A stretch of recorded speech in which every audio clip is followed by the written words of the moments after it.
de pessoas. E aí como é que você vai produzir políticas públicas de cuidado, né, para pessoas a respeito das quais a gente tem toda uma produção de medo? Quer dizer, a gente produz o medo e aí a gente produz um tipo de política pública que é feita não para cuidar das pessoas, mas que é feita para acalmar as pessoas que estão amedrontadas. É isso que foi feito historicamente no campo da loucura, né? Quer dizer, todo um conjunto de maquinaria de produção de medo que instiga a produção de dispositivos que não são feitos para cuidar das pessoas que estão demandando serviço de saúde, são feitos para diminuir o medo, não das pessoas que padecem de sofrimento psíquico, mas sim do restante da sociedade, né?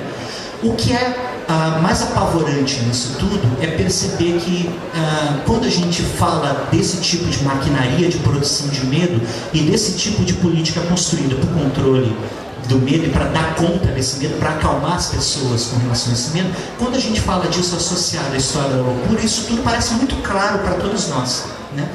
E é tão claro, é tão nítido que a gente fica se perguntando, caramba, como é que mesmo com tudo isso sendo tão claro, como é que vários de nós ainda caíram no conto da reprodução disso associado aos usuários de drogas? A gente está vendo a repetição não apenas do tipo de dispositivo de aprisionamento, mas a reprodução de toda essa maquinaria de produção de uma discursividade que enquadra essas pessoas a partir do medo.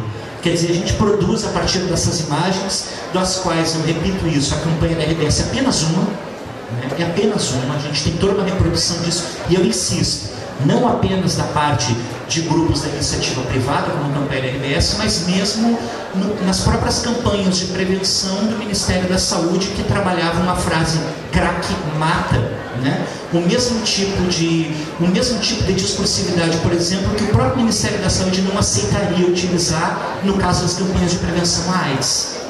O próprio Ministério da Saúde não utilizaria uma frase do tipo AIDS mata para fazer campanha de prevenção à AIDS. No entanto, para fazer campanha de prevenção ao crack, isso aconteceu há muito pouco tempo, há 3 anos. Muito pouco tempo, né?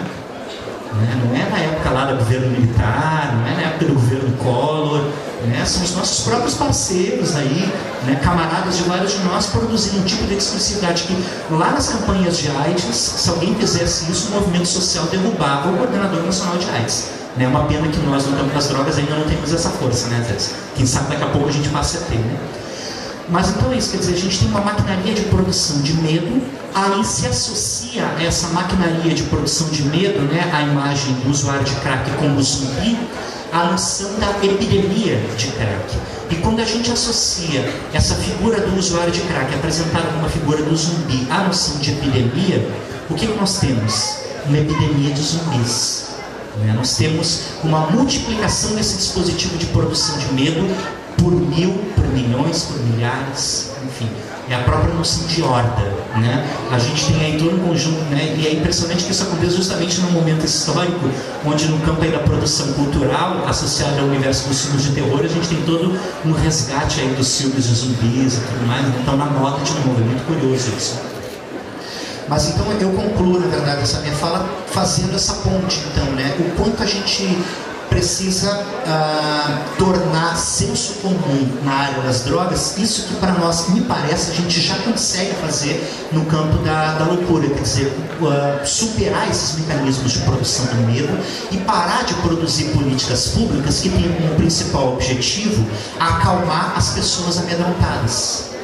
O principal objetivo de uma política pública voltada, seja ao tratamento dos ditos loucos ou dos ditos muito doidos, né? Ou dos loucos ou dos muito loucos, né? Ou das pessoas em sofrimento mental ou dos usuários de drogas, tanto para um quanto para outro, a gente precisa parar de produzir política pública que tem por principal objetivo acalmar o medo das pessoas amedrontadas. A gente precisa superar isso e a gente precisa cuidar das pessoas, né? Criar dispositivos de tratamento para cuidar das pessoas e cuidar das pessoas na cidade, na vida, através da rede de atenção psicossocial, através dos dispositivos que a gente tem para isso, né? Através de dispositivos que entendam que cidadania faz bem à saúde, né? E cidadania quer dizer a ideia de conviver na cidade, de viver na cidade, de utilizar os serviços de saúde na cidade. A ideia de que os nossos serviços eles não podem ser fechados porque tem um ponto de ônibus na frente. Pelo contrário, muito antes do contrário. Talvez o fato de ter um ponto de ônibus na frente seja um motivo para fechar o serviço, mas deveria ser muito antes do contrário, quer dizer, motivo para a gente abrir o serviço ali mesmo naquele lugar. Quanto mais cravado na vida da cidade, melhor. É isso. Obrigado.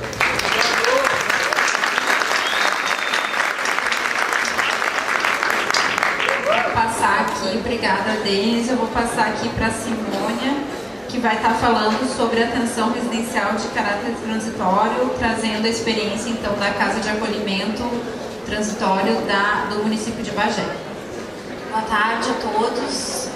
É com grande satisfação, né, que a gente está aqui, eu, a minha colega e mais 2 usuários lá da casa, né, 2 residentes da casa, aqui para trazer, né, esse novo modelo, né, de atendimento que a gente está inaugurando no município de Bagé, né, no Rio Grande do Sul, a unidade de acolhimento transitório.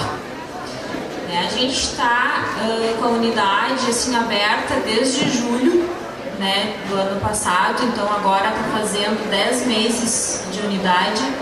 Atualmente a gente está com 7 residentes, né, a casa tem capacidade para 10 vagas, né, e a gente atualmente está com 7. Porque assim, ó, quando se fala, né, do atendimento a usuários de qualquer substância, a gente pensa nessa questão toda que foi falada, né, do atendimento, na necessidade do usuário querer esse atendimento, né, não ser uma coisa forçada, né, de que eu vou para uma internação compulsória e que ali vai resolver o meu problema. Não, tem momentos, né, no tratamento, todos nós sabemos que precisa, de repente, dessa internação compulsória, mas o tratamento tem que ser voluntário, eu quero me tratar. Então, essa é uma luta que a gente tem, assim, diário com os guris lá, eles quererem isso, eles estarem dispostos a esse tratamento, porque senão nada vai ser feito, nada vai ter resolutividade, nós não vamos conseguir ajudá-los se eles não quererem. Então, eu vou falando um pouquinho assim, do histórico da casa para vocês entenderem e aí depois acho que nas perguntas tem mais questões. A casa, ela... Rúbia, volta um pouquinho. Ela é baseada, né, na portaria 121, de 25 de janeiro de 2012, né, que institui a unidade de acolhimento transitório, de atenção residencial, né, um tratamento 24 horas, então é uma casa, né, de uma moradia para aquele usuário no tempo de 6 meses, que foi o que nós classificamos como tempo de tratamento, com pessoas, né, com necessidades decorrentes de uso de crack, álcool e outras drogas. A quem se destina o atendimento? É voluntário, né, um cuidado contínuo de caráter provisório para usuários, né, homens maiores de idade, né, maiores de 18 anos, a casa tem 10 vagas, num período de 3 a 6 meses. Então, assim, ó, tudo para nós na casa de acolhimento é tudo novo. Então, quando se pensou, né, se utilizou a portaria, mas foi se pensando de como seria melhor e é tudo um teste, né? A gente está com 10 meses de casa, então a gente tem muitas coisas que hoje a gente vê que tem que ser diferente para pensar o posterior disso. Então, se pensou nos 3 meses prorrogáveis por mais 3. A gente já teve um caso, assim, ó, que até um residente nosso lá, que hoje ele está com quase 6 meses já de internação, e recém agora a gente está conseguindo ver do residente o que é da comorbidade dele e o que é da droga. Então, precisa desse tempo, dessa avaliação para os técnicos, né, chegarem a um consenso. Então, de repente, né, para uns é 3 meses e para outros é 6 meses. Como o colega ali falava, né, que é um projeto terapêutico singular, é para cada um residente, não tem como a gente fazer uma modalidade para todos iguais. A gente tem as parcerias, né, com as secretarias municipais, os projetos comunitários que nos ajudam muito, né, no dia a dia da casa. O plano de tratamento vinculado ao CAPS-AD. Qualquer residente, para chegar à casa, ele tem que estar em tratamento no CAPS-AD. É o CAPS-AD que encaminha para casa. A gente tem todo o trabalho de reinserção social para o residente, quando estiver saindo da casa, ele já ter para onde ir, ele ter onde trabalhar, ele ter a sua vida digna, né, ele poder se administrar enquanto cidadão. Né, a participação familiar ou de algum responsável, porque às vezes não tem familiar, mas tem um amigo, né, tem alguém que se importa com aquela pessoa e dá toda essa força. Aí a gente tem normas e regras na casa, né, que são estabelecidas por nós e pelo CAPS em conjunto. Né, a adaptação, a socialização social, né, a unidade oferece um tratamento clínico, né, que é no CAPS-AD, aconselhamento, investimento individual, dinâmicas de grupo, reuniões, espiritualidade, palestras temáticas, vídeos educativos, oficinas terapêuticas, laboterapia, lazer, leitura, filmes, jogos, atividades físicas e demais atividades que venham ao encontro. Então, assim, a gente se utiliza muito da rede do município, de tudo que se tem na rede e que os residentes ali gostariam de participar e tem oportunidade, a gente tenta fazer esse vínculo. O objetivo, a gente, mais ou menos tinha falado, que é acolhimento, né, que é para o usuário em situação de vulnerabilidade social e familiar, o acompanhamento terapêutico protetivo, né, que ali é uma casa, um ambiente saudável, um ambiente longe de qualquer substância, né, garantir moradia, educação, convivência familiar e social, além das necessidades básicas, né, do ambiente digno para recuperação, para resgatar os laços sociais, familiares, né, visando a manutenção da mudança. Então, critérios para admissão, né? O usuário tem que estar vinculado ao CAPS-AD, né, fazer avaliação com a equipe, estar motivado, né, para esse tratamento, porque assim, lá na casa ninguém fica preso, né? Se a gente conversa com o residente, ele quer ir embora, a gente faz todo o trabalho, né, procura a psicóloga dele do CAPS, a gente, enquanto técnicos, né, da casa, a gente faz o diálogo, mas chega um momento, às vezes, né, que não tem como a gente segurar o residente. Ele quer ir embora, ele quer ir embora, ele quer ir embora, e tu faz de tudo, e tu conversa, e tu leva na psicóloga, e ele quer ir embora. Então, tem que ter essa motivação. Além de se motivar enquanto está lá, o mínimo de motivação ele tem que ter para ir para casa. A avaliação clínica, né, para a gente poder saber como tratar das necessidades básicas dele, a gente o CAPS faz toda essa avaliação. Estar desintoxicado, né, então o residente, para ir lá para casa, ele tem que ter o mínimo de desintoxicação básica de 10 dias, fazer o testezinho de urina aquele e dar negativo, tanto para cocaína quanto para maconha. Então esse é um dos critérios para ir para casa. E ter alguém, né, um familiar, um responsável para ajudar, né, nesse processo todo. Então esses seriam os critérios para admissão. Né, os atendimentos, eu já tinha falado antes, pode passar comigo. Projeto terapêutico singular, né, que é o que eu tinha falado antes, ele é individualizado para cada um, avaliando, depende da cada necessidade de cada paciente, né, a evolução também, né, dentro da casa, o tempo de adesão, ter cuidado com os riscos, né. Então esses são os critérios que a gente avalia para cada residente. A unidade, né, ali fala um pouquinho da equipe, né, a gente tem 5 monitores em nível de plantão, troca sempre das 7 às 19 horas, entra um monitor, né, pessoas que foram indicadas, né, que a gente teve todo esse cuidado, assim, de pessoas que gostam do trabalho, que se identificam com o trabalho, fizeram um curso, né, de especialização ou algum curso para poder chegar na casa. Né, a gente tem um monitor supervisor, uma nutricionista que faz os cardápios, que faz toda a atividade da cozinha para orientar eles, a estagiária de nutrição, o oficineiro, né, a psicopedagoga que é a Rúbia e eu que sou coordenadora da casa. Essa é a nossa equipe. Ali, gente, a gente trouxe umas fotos, né, da casa, do quarto, das coisas da cozinha, né, da sala de estar da casa, tudo conforme a portaria 121, né, que é necessário ter a casa. Ali tem umas fotos também da recepção, da medicação, que é sempre um monitor que libera a medicação para o residente, né, a nossa sala administrativa. A horta, né, tem uma hortinha, o pátio não é muito grande, mas dá bem para ter uma horta, para cultivar algumas hortaliças na casa, as oficinas de envelope que os guris fazem e que a gente repassa para os outros postos de saúde do município os envelopes confeccionados na casa. Ali tem uma foto dos dormitórios. A casa conta com 2 banheiros, né? Tem umas fotos assim da casa que vai mostrando como é que ela é. Tem um pátio bem amplo. Ali também tem umas árvores frutíferas que agora, inclusive, estão carregadinhas de bergamota e de laranja, né? Então, aquelas fotos ali eram no início da casa. Aí esse residente que aparece ali, ele já não está mais na casa, depois até tem um depoimento dele. Ali tem umas fotos do dia de visita, né, das oficinas que eles fazem, né, com biscuit. Ali a gente tem uma foto na igreja de Santa Teresa, que ao lado tem uma oficina de lã crua, que os guris participam também.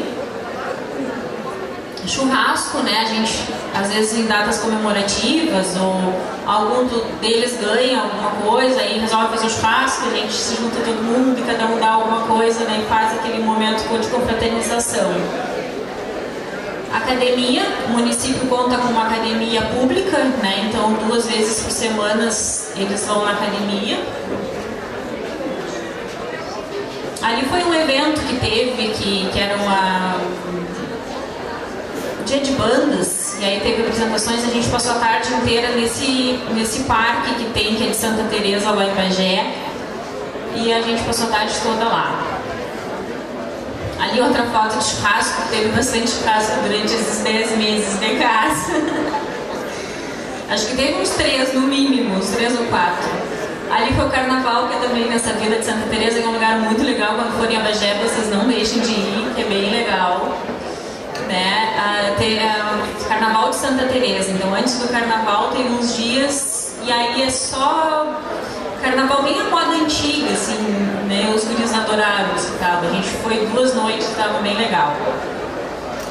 Aí é uma foto aqui de São Lourenço, né? Agora em março a gente passou um dia todo aqui na praia, né? A gente veio de van, trouxe carne, fez churrasco na beira da praia. Né, e eles vieram e adoraram. Até os guris não aí, eles podem dizer o quanto se divertiram nesse dia. Pena que choveu de tarde, aí a gente acabou passando a tarde no Laranjal, porque estava melhor o tempo lá. Ali é uma foto do Natal, né, que os guris já passaram na casa. Aí tem uma foto de churrasco também. E assim, a gente fala um pouquinho da rede de apoio, do quanto é importante essa rede no trabalho. A gente não quer trabalho, né, mas principalmente falando em álcool e drogas, o que é importante a rede, porque se a gente for pensar em uma casa sozinha, ninguém faz nada. Então a gente tem a UAT, né, que agora a nomenclatura é UAT, mas a gente já pegou por casa, então a gente vai falando da casa. Né, os serviços especializados, a gente conta muito com a Secretaria de Assistência, com a ESMAL, com o SAIS, né, que é o Serviço de Assistência Integral à Saúde, e todas as secretarias. Às vezes os guris chegam lá precisando de dentista, oftalmo, né? Todas as outras especialidades a gente consegue as consultas com a rede, né? O CAPS-AD continua o atendimento lá, é sempre agendado. Quando eles vão na consulta já fica próximo agendado, então o atendimento continua o mesmo, né? Como se o outro paciente não estivesse na sua casa. Ele está ali na casa, mas ele continua, né, em atendimento do CAPS-AD.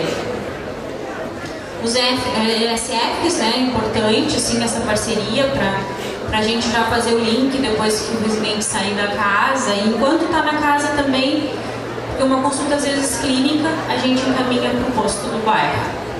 Porque a casa lá em Bagé, ela fica num bairro, então quando a gente precisa de um clínico, né, a gente vai no postinho mesmo do bairro. Pode passar a rua.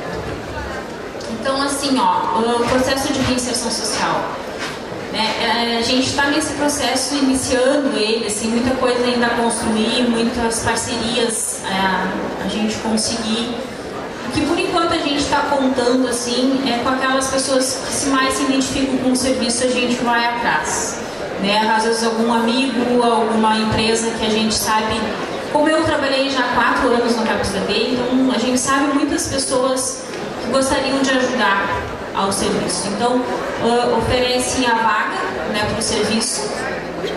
Então, quando os guris já estão saindo da casa, a gente procura, né, já encaminhar eles para o mercado de trabalho. Ver o que eles se identificam, o que eles já fizeram, o que eles têm experiência e encaminhar. A gente já teve um residente que tem o depoimento dele ali em Porto Alegre, então hoje ele está trabalhando na pizzaria de garçom. A gente tem outro que ele tinha um serviço informal, assim, de servente de pedreiro. Ele está trabalhando numa empresa de construção civil lá como servente de pedreiro. E os que a gente está na casa, está saindo, a gente está encaminhando dependendo da necessidade deles, da vontade deles, do que eles, né, têm mais experiência em fazer. Ou dependendo dos cursos, né, que eles estão fazendo, que eles já estão... Tem curso de padaria mesmo que eles fazem, então de repente eles já vão ir para uma padaria da cidade. Aqui a gente tem um depoimento daquele residente que estava na horta. Ontem ele foi lá na casa para nos dar esse depoimento para a gente trazer. Eu vou ler para vocês que é muito legal. Meu nome é Prismar Pacheco Loureiro, tenho 34 anos. Antes de eu estar na casa de acolhimento, tinha problemas com drogas e álcool. Pelo uso de drogas e álcool, perdi casa, perdi a família, acabei morando na rua por 6 anos, praticando furtos, fui preso, tive uma vida difícil e acabei comendo no lixo. Muitas vezes na madrugada, com fome, acabava revirando o lixo para ver se tinha algo para comer. Por 6 anos da minha vida foi sofrido. Um dia procurei o Capus AD, por onde fui conduzido até o AT, onde encontrei a solução para vencer minhas dificuldades, onde me ofereceram um tratamento correto para que eu viesse a voltar à sociedade. Tive por 6 meses tendo tratamento psicológico, cursos profissionalizantes e reuniões com grupos de apoio que me levaram a voltar a acreditar que eu poderia mudar a minha história. Hoje, já na rotina normal, tenho um emprego com carteira assinada, indicado pela UAT. Estou trabalhando de garçom, moro em uma casa e tenho uma família. E agradeço a toda a equipe que me ajudou a acreditar que daria certo e fazer até agora 9 meses de abstinência. Então aqui a gente tem também de mais 3 residentes, né? A casa foi para mim muito boa, porque eu estava em situação muito ruim na minha vida. Graças a Deus eu vim me tratar e hoje estou feliz com tudo que aconteceu na minha vida, e que tenho a dizer é que estou muito feliz com a casa e com a equipe. Muito obrigada por tudo de bom que aconteceu desde que a casa abriu. Estava usando drogas todos os dias, quis vir para casa, para o AT, né, para tentar sair do vício e buscar a recuperação. A casa tem me ajudado, pois tem atendimento, cursos, alimentação, higiene, ambiente saudável, e aqui não tenho contato com drogas, nem as amizades que eu tinha. Pretendo sair e conseguir um emprego para uma família. Vim para casa porque estava no fundo do poço, estava no meio de todos os tipos de drogas. A casa foi um apoio que eu tive, me traz 100% de sobriedade, sei o que faço, hoje em dia. Antigamente não sabia o que fazia, pois estava sempre loucão. Depois da casa posso dizer que eu mudei, tenho respeito próprio que antigamente não tinha. Agora posso encarar meus 3 filhos, coisa que não fazia mais, pois já faziam 4 anos que eu não via e ontem encontrei eles. Como esse residente já está no processo de saída da casa, ele passou o final de semana em casa dos filhos, na casa da irmã, e aí ele revê os filhos que fazia baita tempo que ele não via. Então assim, né, gente, a gente procura com a casa oferecer, além do tratamento, né, clínico, de todo esse tratamento necessário, assim, enquanto saúde, um ambiente saudável, né? A nossa equipe, graças a Deus, assim, ela é show de bola, como eu digo. Todo mundo pega junto, se a gente está fazendo uma coisa, a gente senta e todo mundo conversa. Tem um vínculo de amizade, né? Qualquer coisa, às vezes fora de hora, tanto eu quanto a Rubia, quanto o Felipe, a gente vai na casa, a gente chega lá e aí conversa com os guris, ou vai lá tomar um chimarrão, ou leva uma pipoca, ou a gente pega um salgadinho, um chocolate. Então tem essa coisa de família, né? A gente procura resgatar isso que muito tempo foi perdido. E quando eles saem da casa é interessante assim, de ver o retorno deles. Às vezes eles ligam para dizer que estão bem, ou que aconteceu isso, que aconteceu aquilo, mesmo os que não concluíram o tratamento, né? A gente tenta fazer esse resgate, ver como é que tá, ver para onde foi. Hoje nós íamos falando de um residente que saiu de lá e que a gente não soube mais notícia. A última notícia é que ele estava em Rio Grande. Então a gente não sabe se ele está bem, se ele não está, mas a gente sabe que alguma coisinha ele levou ali da casa. Essa questão do tratamento, às vezes a gente se frustra muito, né? Pô, a gente fez tudo que a gente tentou fazer e podia fazer, e mesmo assim o residente foi embora, não quis ficar e hoje caiu. Mas alguma sementinha foi plantada ali. A gente tem certeza que foi plantada e que em algum momento ele vai poder resgatar isso. Então eu quero convidar, né, o Josmar e o Ed, o Everton e a Rúbia para vir aqui, né, para a gente, de repente, se eles quiserem falar alguma coisa. E agradecer, né, a oportunidade de estar aqui apresentando o trabalho.